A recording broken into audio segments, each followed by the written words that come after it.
Right now to talk a little bit more about it is the House Minority Whip, Steny Hoyer. And Leader Hoyer, thank you for joining us today. Sure thing, Becky. Good to be with you.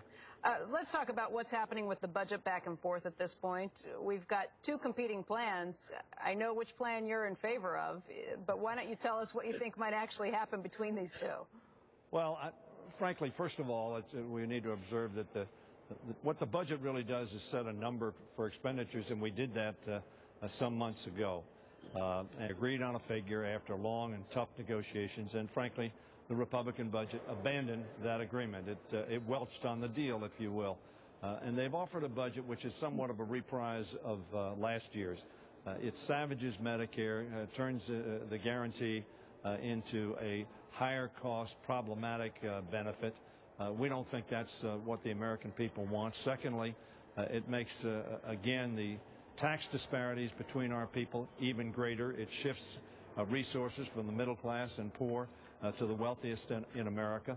It gives 150,000 additional tax cut to millionaires, and doesn't say how you're going to pay for that. $10 trillion in additional tax cuts, which clearly means you're going to explode the deficit even more. Now, they pretend that they're going to cut out preference items.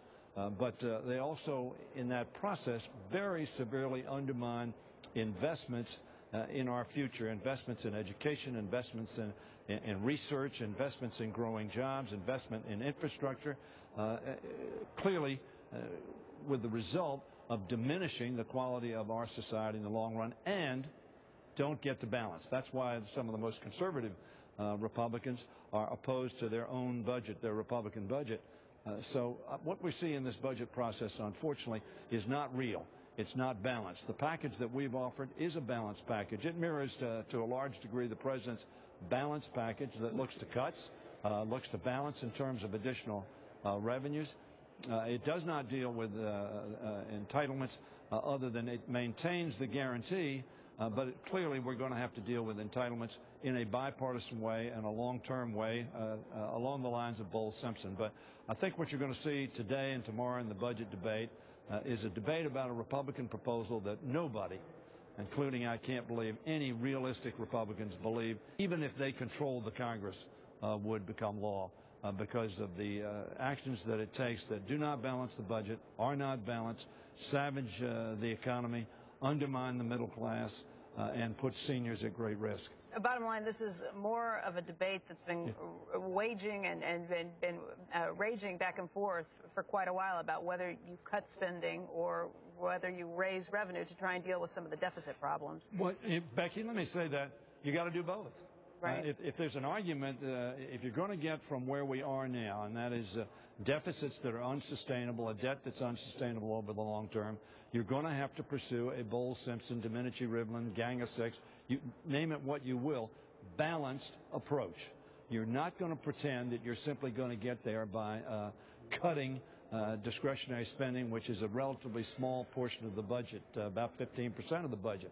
You're going to have to deal across the board. You can't deal with interest. You must pay your interest. We must remain financially creditworthy, as was put at risk last August, one of the most irresponsible acts I've seen a Congress take. But we made a deal. But no plan out there right now looks like Simpson-Bowles. Is this an acknowledgement that we're not going to get anything that is more serious than that before the election? Well, frankly, there are people talking about a Simpson-Bowles type of plan that they're offering. I haven't seen all the specifics on it. But let me say this. We need to get very serious, Republicans and Democrats, the President and the Congress, to come together, because the only way you're going to make really tough decisions, and they're tough decisions, is to do so together. But eliminating Medicare guarantees, putting seniors at risk, pretending to cut education assistance to our students so that they'll be able to compete in a global economy, savaging investments in research, in infrastructure, in health care. That's not, the American people don't want that. It wouldn't be good for our society, and I don't think we're going to go that route. Speaking of the pressing need for this reform, is it back to square one if the Health Reform Act is overturned? Well, I don't know whether it's back to square one. It depends, of course, on what the court says. Now, if the court says that the entire bill fails, which I don't think they're going to do. Frankly, I think the discussion yesterday clearly indicated that at least two of the justices, Justices Roberts and Justice Kennedy, have questions as to whether or not, in fact, this is needed or necessary or constitutional. So I don't think it's a done deal. But if it's set aside, yes, we'll be back. We'll be back to square one, as you point out. Is there a plan B? Clearly, the Republicans have not offered an alternative of any meaningful way to include within the ambit of those who have available, affordable, quality health care. Their plan had 3 million of the some 40 million who are without health care coverage covered. And what would Democrats was do, not Congressman? A real effort.